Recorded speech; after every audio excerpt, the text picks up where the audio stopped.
అదే RTV app వార్తల్ని క్షణాల్లో చదివే అవకాశం ఉంటుంది. ఒక న్యూస్ పేపర్, ఒక టెలివిజన్ ఛానల్ మీ చేతుల్లో ఎప్పుడూ ఉంటాయి. అగ్రిగోల్డ్ భూములు కబ్జా సంబంధించినటువంటి ఆ కేసు అంశంలో రాజీవ్కు సంబంధించి అంశం అయితే కోర్టులో నడుస్తుంది. ఈ అంశంపై మనతో మాట్లాడేందుకు అడ్వకేట్ శర్మ గారు ప్రస్తుతం మనతో ఉన్నారు. ఒకసారి ఆయనతో మాట్లాడండి. సార్, నిజంగా ఈ భూముల్ని అగ్రిగోల్డ్ భూముల్ని కబ్జా చేశారని కూడా రాజీవ్కు సంబంధించిన కేసు అయితే ఈరోజు కోర్టులో నడుస్తుంది. ఏంటి సార్ స్టేటస్, ప్రస్తుత పరిస్థితి? ఈరోజు వచ్చేటప్పటికి రాజీవ్ది పోలీస్ కస్టడీ పిటిషన్ ప్రభుత్వం తరపున వేశారు. అట్లాగే బెయిల్ పిటిషన్ రాజీవ్ తరపున న్యాయవాదులు వేశారు. దాని మీద వాదోపవాదనలు జరిగినాయి. ఇవన్నీ 41J CRP అన్ని 7 ఏళ్లలోపు శిక్ష ఉన్న సెక్షన్లే చేశారు కాబట్టి 41J CRPC ప్రకారం అతనికి బెయిల్ ఇవ్వాలని చెప్పేసి రాజీవ్ తరపున వాదనలు వినిపించడం జరిగింది.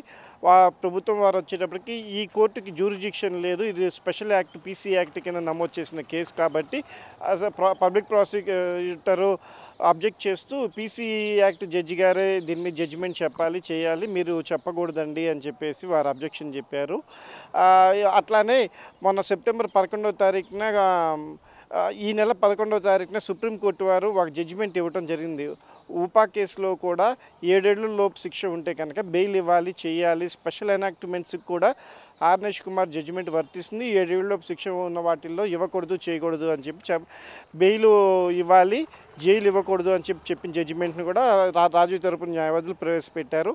వీటన్నిటిని పరిశీలించిన న్యాయమూర్తి ఈ నెల 20వ తారీఖుని వీటి మీద తదుపరి వాదనలు వింటామని చెప్పి ఈ రోజును వాయిదా వేయటం జరిగింది. సార్, ఓవైపు సంబంధించి ప్రభుత్వం తరపు నుంచి వినిపించేటువంటి వాదనలు ఏంటంటే ఎవరైతే రాజీవ్ ఉన్నాడో నిజంగా భూ కబ్జాకి పాల్పడ్డారని వాళ్ళ యొక్క వాదనలు వినిపిస్తున్న నేపథ్యంలో రాజీవ్ కుటుంబ సభ్యులు కానివ్వండి, వాళ్ళ తండ్రి కానివ్వండి, ఏదైతే ఎటువంటి అవకతవకలు జరగలేదు, ఎటువంటి దానికి పాల్పడలేదు, కేవలం కక్షపూరిత ధోరణితోనే వ్యవహరిస్తున్నారన్నటువంటి ఒక ఆరోపణ వాళ్ళు వినిపిస్తున్నటువంటి నేపథ్యంలో కోర్టులో ఎట్లా ఉన్నాయి సార్ వాదన? కోర్టులో ఏం చెప్పారంటే సుప్రీంకోర్టు జడ్జిమెంట్ ప్రకారం పేపర్లో జడ్జిమెంట్ ప్రకటన ఇచ్చి మరి ప్రాపర్టీ కొనుక్కోవటం జరిగింది కాబట్టి ఇందులో ఎటువంటి తప్పు చేయలేదు. అంతేకాకుండా ప్రభుత్వం వారు అగ్రిగోల్డ్ కేసులో 3/2015 ఏలూరులో పెండింగ్లో ఉన్న కేసులో ఇంటీరియం ఆర్డర్స్ తీసుకోవడం కోసం ఒక ఆర్డినెన్స్ జారీ చేశారు. ఆ ఆర్డినెన్స్ జారీ చేసిన తర్వాత ACB వారు ఆ కోర్టులో ఇంటీరియం అటాచ్మెంట్కి పిటిషన్ పెట్టడం జరిగింది.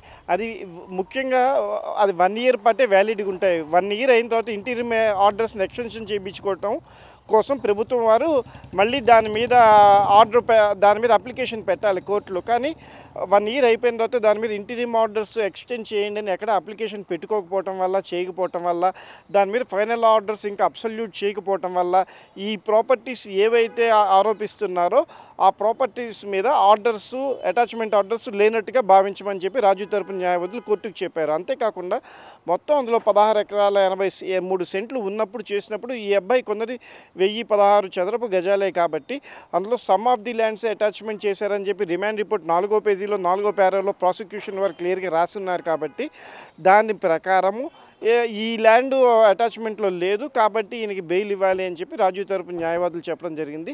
ఏదేమైనా వీటన్నిటి మీద 20వ తారీఖున తదుపరి వాదనలు వింటామని చెప్పి 20వ తారీఖుకి వాయిదా వేయడం జరిగింది ఈ రోజు నుంచి. అంటే ఒకవేళ 20వ తారీఖు సంబంధించి వాదనలు విన్న అనంతరం అంటే దీనికి ఒక ఫుల్ స్టాప్ పడే అవకాశం ఉంటుంది అంటారు, ఏ విధంగా ఉంటుంది సార్? 20వ తారీఖు విన్న తర్వాత 21కు 22కు ఆర్డర్స్కి వేసుకోవచ్చు. ఒకళ్ళు పోలీస్ కస్టడీ పిటిషన్ అలౌ చేస్తే ఒకరోజు పోలీస్ కస్టడీ పిటిషన్ ఇస్తే కనుక 22కి అట్లాగా ఆర్డర్స్కి పడతాయి. ఏది ఏమైనా సరే ఈ కేసులో 20వ తారీఖున తదుపరి విచారణ జరుగుతుంది. మొత్తానికి జోగి రాజీవ్ సంబంధించినటువంటి కేసు విషయంలో మాత్రం ఈ నెల 20వ తేదీ తర్వాతే మాత్రం ఒక స్పష్టత వచ్చే అవకాశం ఉన్నట్టు కూడా న్యాయవాది శర్మ అయితే చెప్తున్నారు. కెమెరామ్యాన్ విజయ్తో వరప్రసాద్, RTV విజయవాడ నుంచి. మరిన్ని వీడియోస్ కోసం ఛానల్ ని సబ్స్క్రైబ్ చేయండి, లేటెస్ట్ అప్డేట్స్ కోసం వాట్సాప్ ఛానల్ ని ఫాలో చేయండి అండ్ లింక్ డిస్క్రిప్షన్ లో ఉంది.